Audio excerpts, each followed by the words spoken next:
Pul topishga aqli yetib qolsa erkak kishi kerak emas.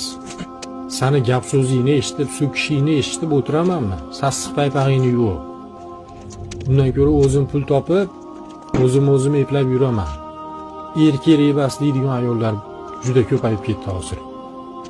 Esingizdan chiqarmang shunaqa ayollar. Erkak kishi 100 so'm topsa baraka bo'ladi.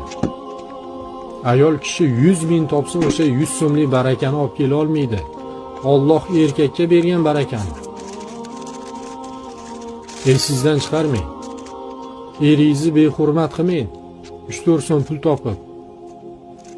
Topmayman o'sha pulni, topmayman deng, ishlamayman dengda. O'sha eringiz sizni ishlatmaydi. Qorningizni boqadi, ustingizni but qiladi qo'lidan kelgancha. Alloh qodir qilganicha. Nimaga shu sabab hozir oilalar buzilib ketyapti?